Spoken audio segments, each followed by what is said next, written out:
What's going on, guys? Welcome back to my channel. Today we're talking about attaining self-actualization through self-transcendence.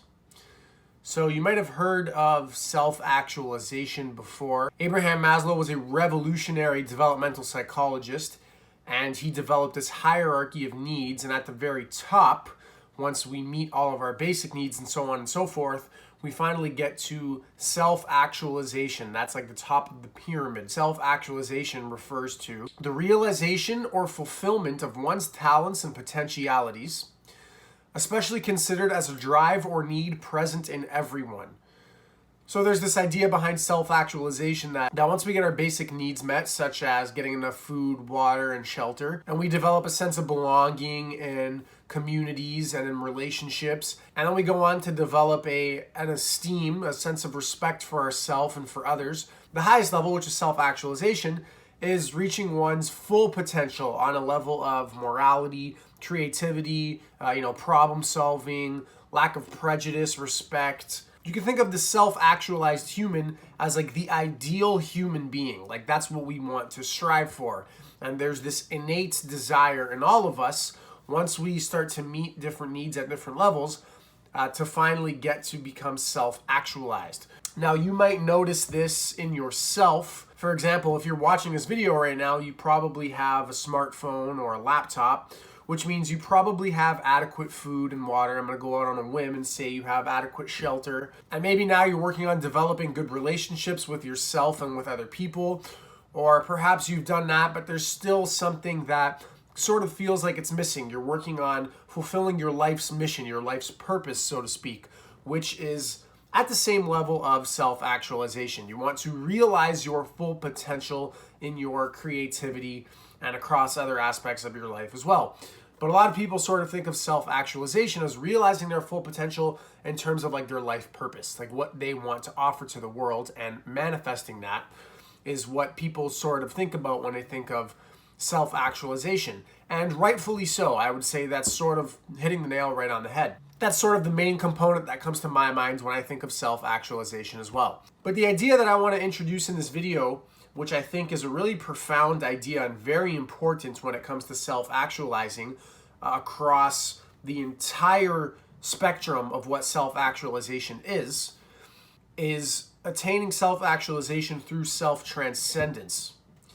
And the reason that that's such a powerful way to look at self-actualization is because seeing it in that way through self-transcendence is more of an appropriate vehicle that will refine your ego structure in a way that self-actualization can actually be complete in its fullest sense. So not only are you going to be delivering your life's purpose to the world and fulfilling your potential in creative works and such, but there's also a sense of moral development and refining the ego structure that can come with this. And I think that that is a key aspect to self-actualization, because even if you are realizing your full potential, say your passion is you're a musician and you're sharing your music with the world, and that's what you want to be doing, but you still have this sense of me. If that's you, there's going to be a lot of suffering going on still, and you're not going to feel as though you're fulfilling your full potential on the deepest layers of your being. Like fundamentally, you're not going to feel that full potentiality being reached. Something will still feel like it's missing. See, self-actualization is concerned with the entirety of psychological development. It's like the pinnacle of psychological development. So even if you're offering your gifts to the world, but your ego structure isn't refined and it isn't developed in a way that you're an optimally compassionate, loving, and caring person, then self-actualization is sort of off the table until you check those boxes, so to speak. So let's talk about how it is that we can go about self-actualizing through self-transcendence. So before I tie the two together, I want to talk a little bit about what self-transcendence is and what self-transcendence isn't.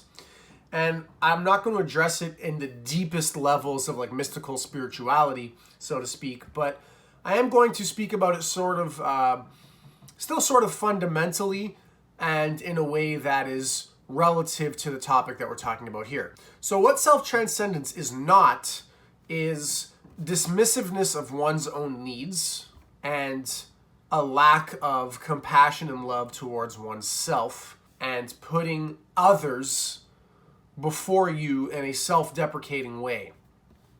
That last part is important. That's what self-transcendence is not. A self-transcended individual can still care for themselves and nourish themselves and put themselves first when they need to. That doesn't mean that you're not compassionate. It just means that you're also compassionate towards yourself. And if we can't take care of ourselves, then we can't take care of anybody else, which is why it's important to address our self-care first. And that's not selfish in a bad way. It is necessary for our survival. So self-transcendence is not dismissive of what it takes to ensure our survival. Unless you're talking about a deep, mystical Ramana Maharshi way, which is why I said that's not what I'm talking about. What self-transcendence is the overcoming of seeing the world through a selfish sort of lens.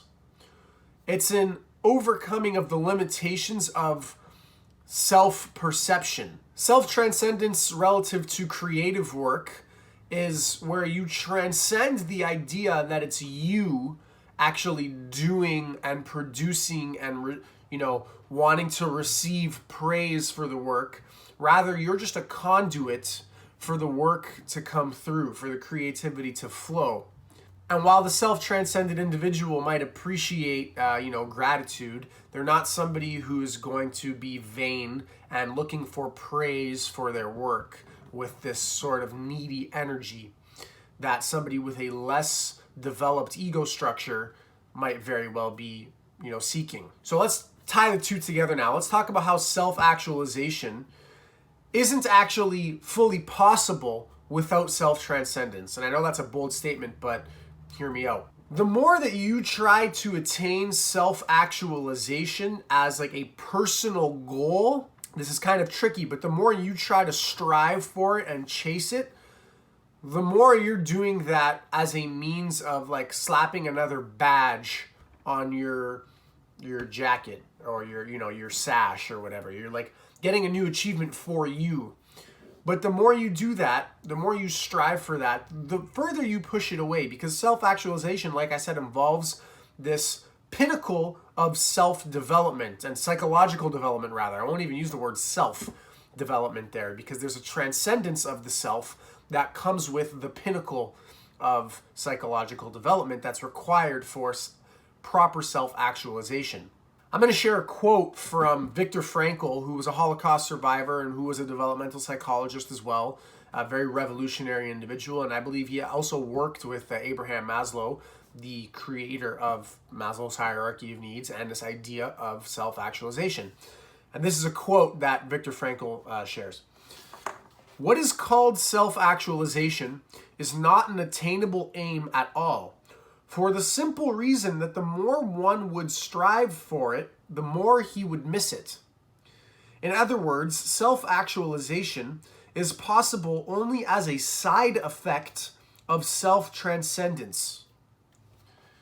So that's a quote from Viktor Frankl in his book, Man's Search for Meaning. Really great book. I recommend you pick that up and give it a read if you haven't already. So he says that self-actualization is not really attainable in and of itself. Rather, it is a symptom of self-transcendence. You see, the more one can drop away this sense of self that we have in the serving of a cause, the more self-actualized we become. And if you've developed any skills or any talents, I'm sure you can kind of like check this for yourself. I know personally, like I took piano lessons for 10 years. I'm pretty good at playing the piano. I know when I play the piano, there's a certain point where I get into this flow state. That's a very popular term. You guys might be very familiar with what a flow state is.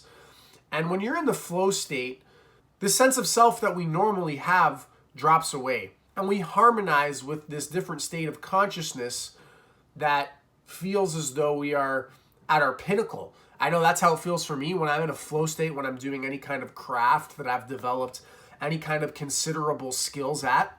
When I'm making videos, I can get into that flow state sometimes, and that's why my videos turn out the best. when I share music with others, or even just with myself, I get into that flow state sometimes.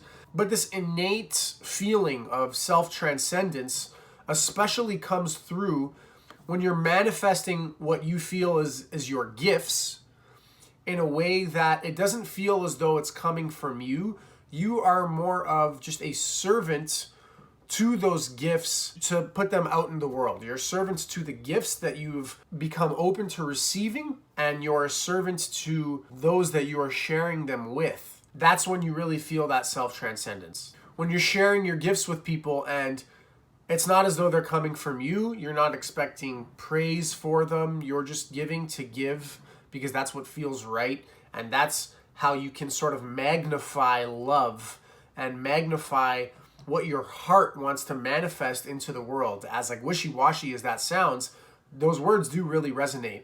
Because with self-transcendence and with these offerings that we share to others through our creative work, that is when love really does feel magnified. That's when the body feels the least amount of tension. That's when the heart feels the most open. And that's when your psychological development is peaking.